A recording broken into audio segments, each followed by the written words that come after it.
Hi, this is Bruce Rivers. Welcome to another fun-filled episode of Criminal Lawyer Reacts. I'm Bruce Rivers, your board-certified criminal defense lawyer. I'm just here for you. I am the most selfless criminal defense... Not really. I'm just here for you. Okay? Today we're reacting to the TikTok killer. And before we get to that, we're going to do some questions from fans or audience, whatever you want to call them.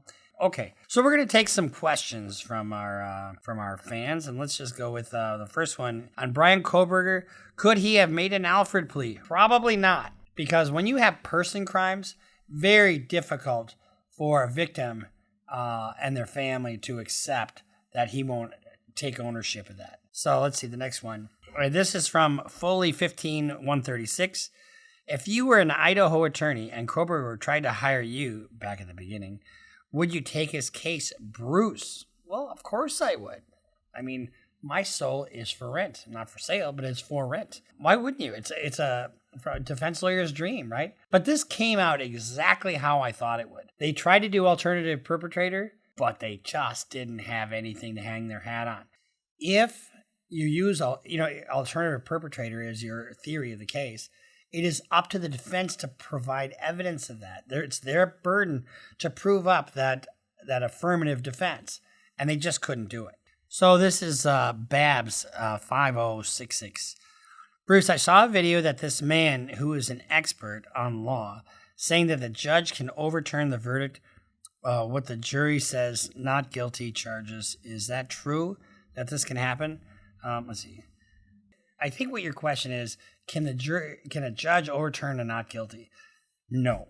100% no. The judge cannot overturn a verdict like that.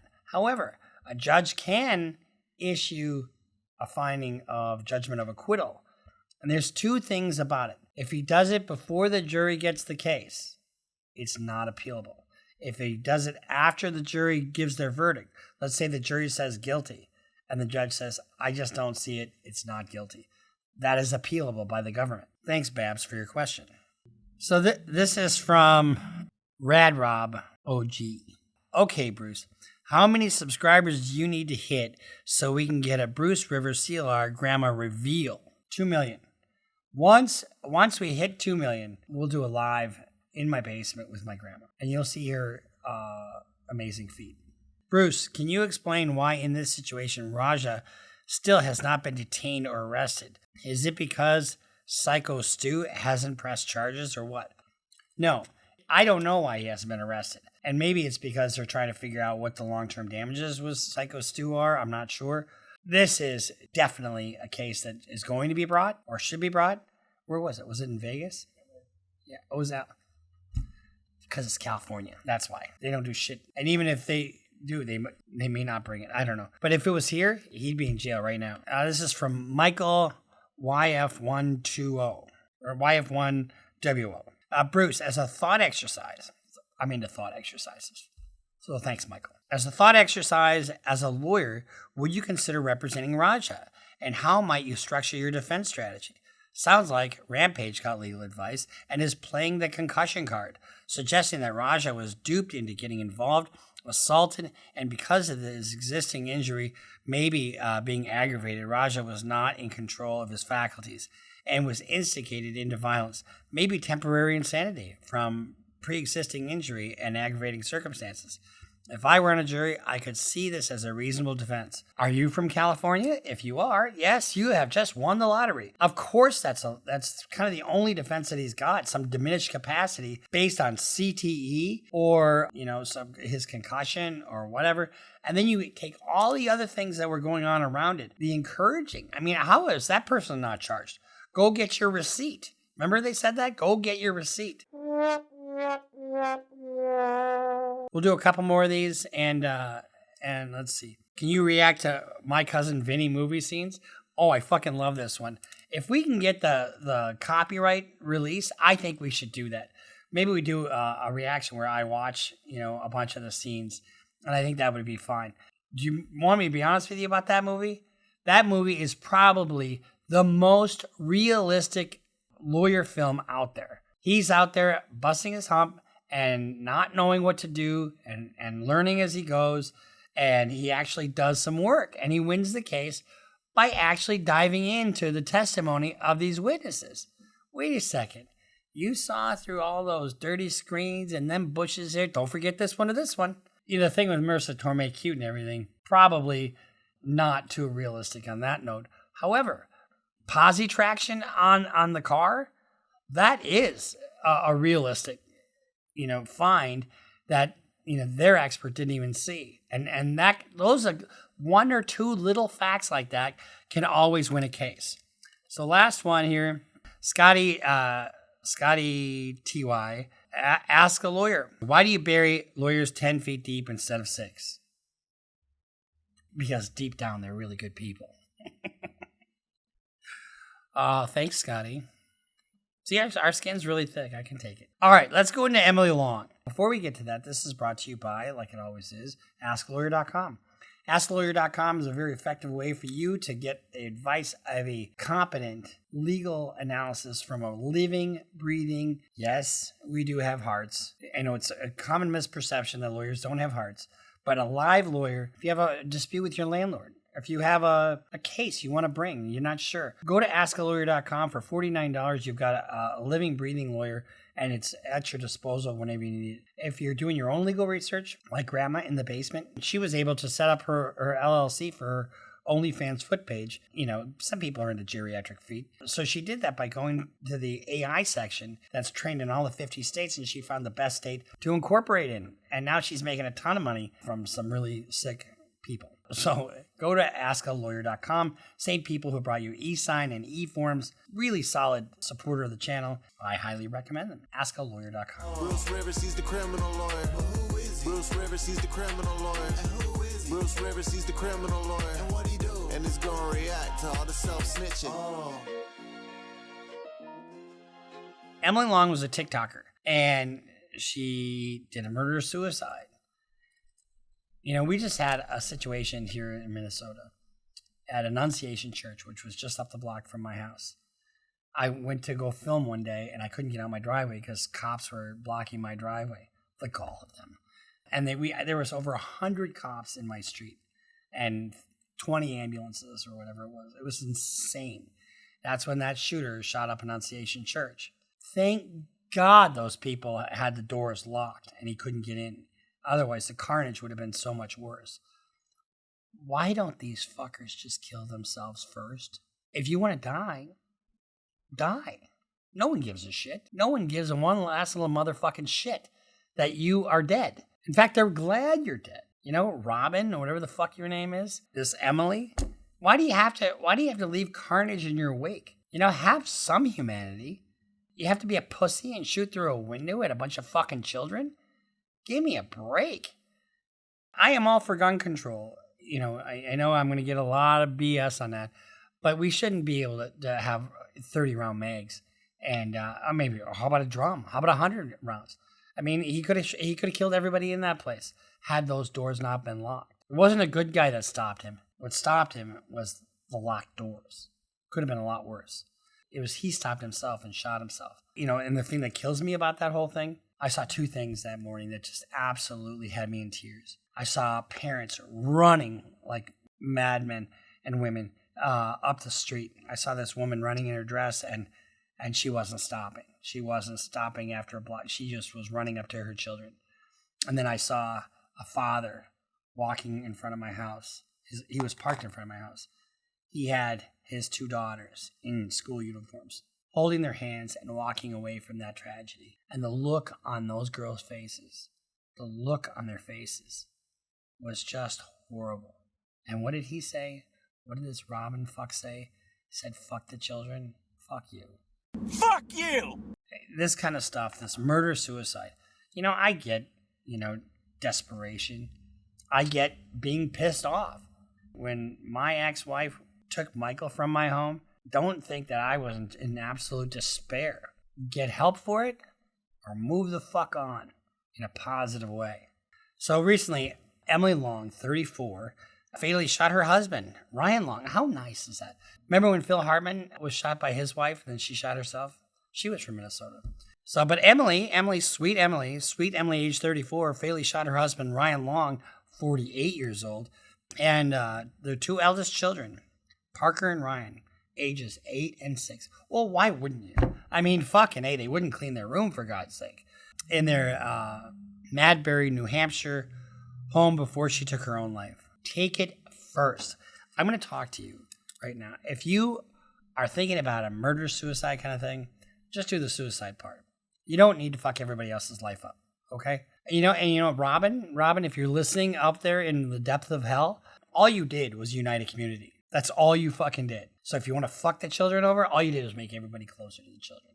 The youngest child, age 3, survived, physically uninjured, and is now an orphan and doesn't have siblings. In a murder-suicide like this, what legal procedures still take place even though the suspect is deceased? Well, when you have a situation like this, they still do a full investigation. They want to know why this happened. You have the custody of this young child, a 3-year-old, to be determined. With family, they have to get some legal rights. You have the estate to figure out. So let's watch this news clip. This is just fucking awful. I think the impact for the community it's just trauma. It's absolute trauma. Tonight, some answers released by the New Hampshire Attorney General's office about what happened at this Madbury home Monday before the bodies of 2 adults and 2 children were found. That is 3 separate homicides and 1 suicide. Investigators say 34-year-old Emily Long shot and killed her husband, 48-year-old Ryan Long, and their 2 children, 8-year-old Parker and 6-year-old Ryan, before shooting and killing herself. They say she used a handgun already in their house. We are having gunfire and that this event occurs in a short time period right at 5:30 in the morning. And you're correct, it's not until 8:20 that there are individuals who are over to try to make contact with people and end up calling 911. That time in between are things that we're still working on. And right now, officials aren't sure why Emily Long killed her family members or herself. Some that involved the idea of what was going on with the money situation, another one with the health situation.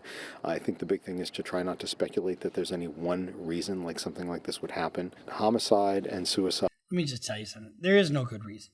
There is no good reason. There's no good reason for suicide. Michael's mother, suicide. She blew herself away with a .357 Magnum in the mouth.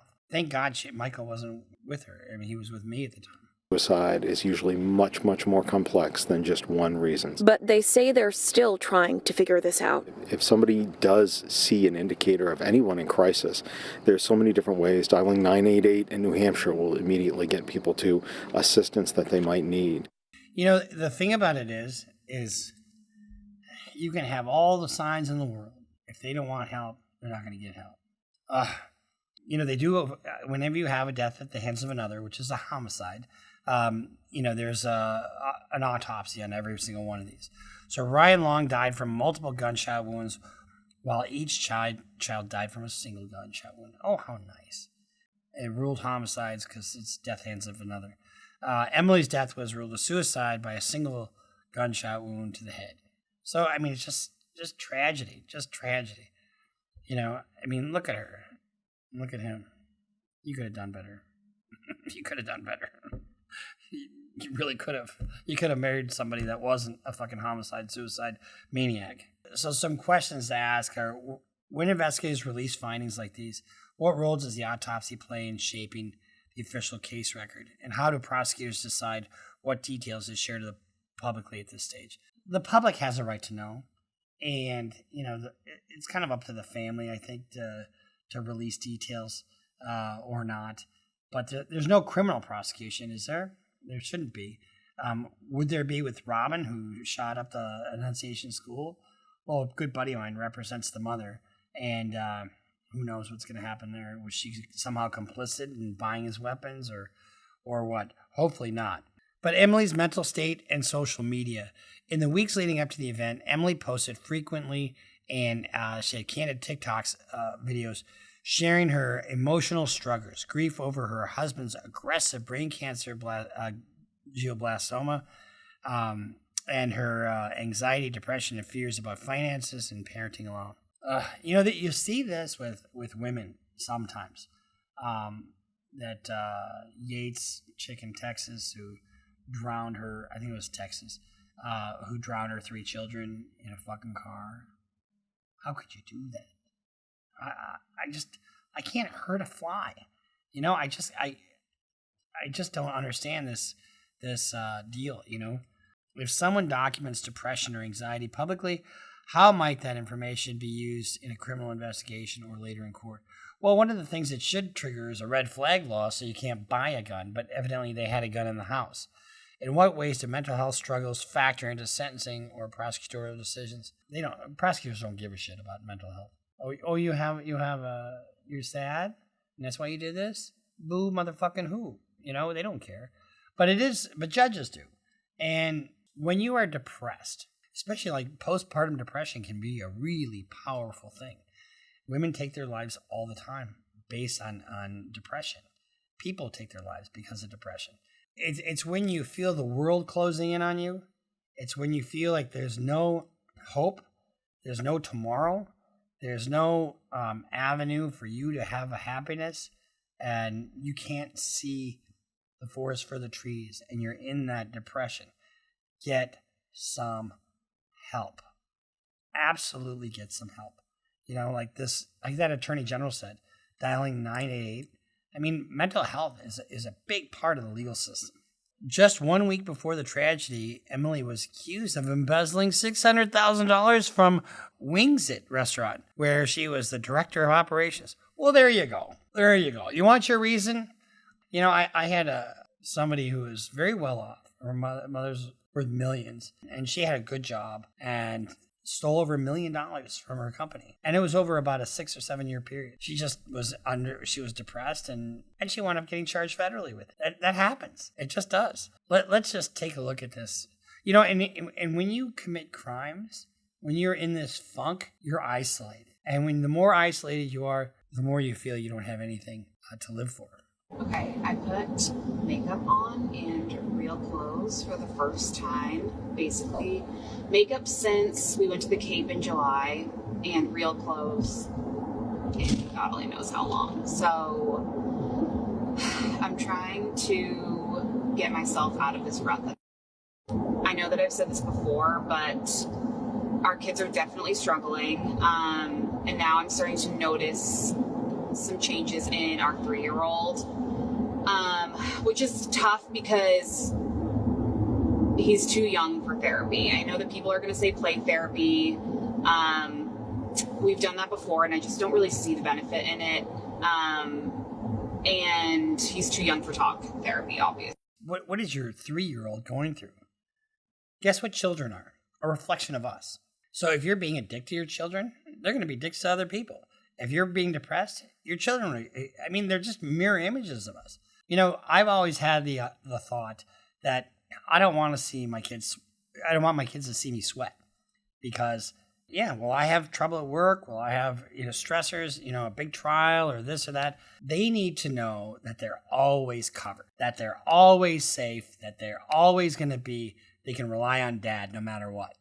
But like, for example, last night he just couldn't sleep. He was up all night long. He was crying. He's never like that. And I've been starting to notice him stirring more at night and just have a harder time. And it's just devastating. But I am determined to create normalcy. We're going to go down the street to our neighbors who are our close friends with a bunch of our other friends. I don't think that my husband will come. Maybe he will, because it's right down the street. It's just a couple houses down. But it's important for my kids to be with their friends. And I have been struggling so much and really depressed and just have really become reclusive and just wanted to be with my kids and my husband. And I while that might feel good for me, I don't think that that's good for me. So that being said, I am making a change. It is starting today. I am going to start getting dressed. I am going to probably not put makeup on because I don't really wear makeup very often unless I'm going somewhere, but I need to become more social again. I used to be like the most social human on this planet. And the past month, I have basically declined 98% of all offers, and my kids need to be with their friends. So hold me to it. Today, I am adjusting my perspective, and I'm making a point to get out of my depression. Seems positive, doesn't it? Seems like a positive development. And do this for my family. So, that being said, happy Saturday. I hope everyone's having a fantastic day. I'm going to have a fantastic day. Which brings, this embezzlement thing, in her isolation. I've had clients, and it seems like it's a lot of female clients when they, like I had one gal, she embezzled over the course of about 8 years, 1.5 million. And she didn't keep any of the money for herself. She was trying to be a big shot among her family. Oh, you want to go on a trip? Here's some money to go on a trip. Oh, you need a new car? Here's a new car. And she was this magnanimous person, right? This fed her desire to be loved by everybody. And guess what? It caught up with her. She got federally indicted for this embezzlement. And we have breaking news at 11. New accusations against the woman investigators say killed her husband, Ryan, her son, Parker, and her daughter, also named Ryan, before killing herself. Emily Long's boss says money she had access to had been disappearing for more than a year, more than $660,000. Companies don't see their books all the time. I'm a member of a country club, probably the cheapest one in town, called Town and Country. And we had a bookkeeper who was siphoning money off over years. And we never did audits, because it was 10 grand and we were saving 10 grand, right? Well, $2.3 million later, when they were about to do an expansion project, it turns out she was the one stealing all the money. And then our GM was actually taking all the cash. I mean, you can't trust fucking anybody. You're watching News 9 at 11. I'm Marissa Tansino. And I'm Steve Botari. Derek Fisher owns a chain of restaurants here in the Granite State. He says that money started disappearing before Emily Long's husband was even diagnosed with cancer, and Fisher eventually went to the police. WMUR's Amani Fleming has been following this for us. Amani? Well, Steve, Derek Fisher says he felt like he really had no other option than to go to law enforcement about this. And he says he's heartbroken and that he's devastated over the deaths of Emily Long and her family. Now, according to an official Hampton police complaint filed by Derek Fisher on August 11th, he was suspicious that Emily Long, his director of operations, was stealing money from his business. He says they've been working together since 2018. June 18th is when Fisher says he and his bookkeeper started looking into a large quantity of checks that were being written to Emily personally. Derek says How stupid. There's ways you can siphon money off that are a little less traceable than writing yourself a personal fucking check. Derek says he questioned her about those checks, but she didn't really have an answer for him. He says he asked for 3 months of her bank statements, and he didn't get those until August 5th. Derek says the bank told him that those statements had been manipulated, that there were pages missing. Let me tell you something about that. I had a client who was the bookkeeper for a church, and he siphoned off like about 300 grand, which is not that much in the broad scheme of things, right? They were trying to, we need the bank statement. So he was making fake bank statements to give to the church, and they ultimately gave to investigators that they knew were fake. And so he made them on his computer. Well, guess what that did? If he would have just copped to the theft, he probably would have gotten probation. But that gave the cops a search warrant to look at his computer. Oh, and guess what he had on his computer? A bunch of child pornography. Okay, you would have done 2 or 3 years, if that, but now you're going to get 15 to 20 years for all this fucking child pornography. Dumb shit, game over. He says at one point, out of the blue, Emily told him she could resign or Derek could fire her. And he says more than anything, he was left feeling confused. There's really no answer. As far as I know, I don't have any answers. I don't know where the money went. I don't know what she, needed it for, what she spent it on. But I do know that something was wrong. She did do what we're, suspecting her of doing, because she's the only one that had access to any of this money. I don't want to make this about me, because it's not about me. It's about this little boy that has no family anymore. And that is the story right here.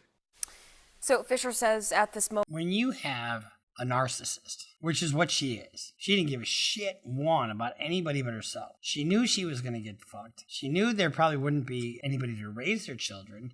except for her family. She couldn't take that humiliation. And then why are you depressed? Because you stole, and that's a secret that you're keeping that's eating at you constantly. Why aren't you the strong pillar for your children and your husband who supposedly is dying of brain cancer? I mean, why aren't you that strong person? Because you're weak and you don't give a shit about anybody but yourself. Ugh, that drives me fucking mad. Just mad. New Hampshire Authority, Attorney General's office, and local authorities reiterated that this case is likely stemmed from multiple overlapping stressors, urging the public not to jump to conclusions or simplify the motive to just one factor. Well, of course it's not. Most theft cases start, I'm just going to take a little bit and I'll put it back. So they take a little bit and then they just need a little bit. And that was easy to do, that little bit, you know. And guess what? If she just did a little bit, nobody would ever fucking know. But $600,000 over a year is a lot for a small business. And all of a sudden you just a little bit more, a little bit more, a little bit more, a little bit more.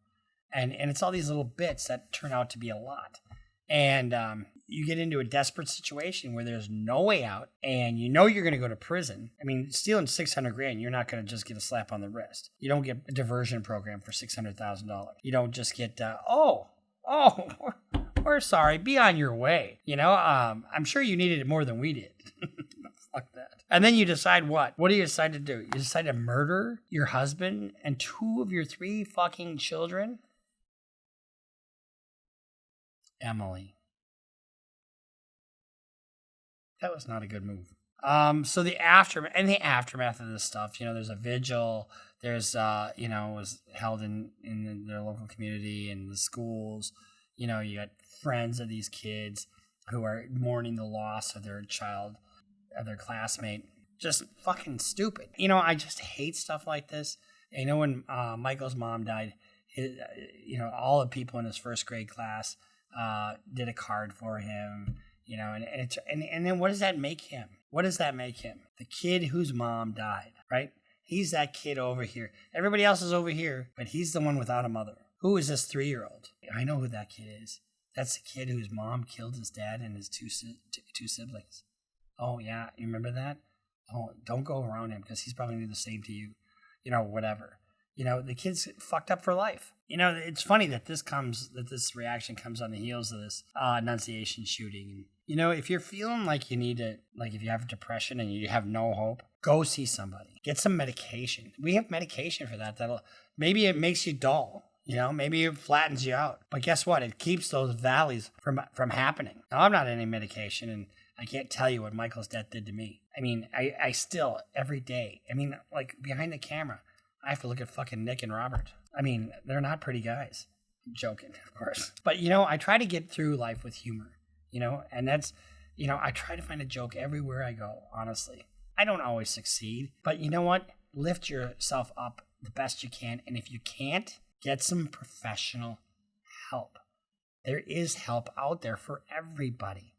Whether you need to be on medication or whether you just need somebody to talk to, reach out. Do not isolate. Isolating is the absolute worst thing you can do. I'm not a mental health professional. I want to preface, but I am somebody who has suffered some setbacks over the years. With Michael's mom's death and Michael's death, I mean, have I thought about taking my life? Sure I have. But I would never do that to my child, you know, Jackie, my daughter. You know, I mean, I would never do that. And I wouldn't do that in general. I just, you know, do you have down days? Yeah, you have down days where you're just sad. But guess what? I find an outlet, you know, whether it's working out or riding my motorcycle or just realizing that I'm so much better than Nick and Bob. Robert, rather. I'm joking, of course. See, they're laughing behind the scenes right now. You gotta find joy in this world. I'm so grateful for my Clodagh because she has just made me so happy, and you know, life with her is just what I need, you know. And you gotta find that with your parents, with your sibling, with your spouse, with your friends, coworkers. Find somebody that, I mean, we can't, you know what COVID did to me? COVID really taught me how much we really need each other. And we really do. So don't isolate. That's just my final thought for today. You know, I'm glad I reacted to some of the comments that people have made because, you know, I really appreciate everybody that tunes into our channel. You know, life is so precious. And we can lose it so fucking fast, as last week taught us, right? We can lose it so fast. And this thing tells us, children are here. Children are our future. I mean, but more than that, they rely on us. They're vulnerable. If you're suffering from something and you've got a child, you owe a special duty to that child and to yourself to get some help. With that said, make sure you subscribe. Doesn't that sound kind of almost insincere? But do subscribe, because we've got some good messages here. Go to clrbrucerivers.com and make sure we take Nick out of his homelessness.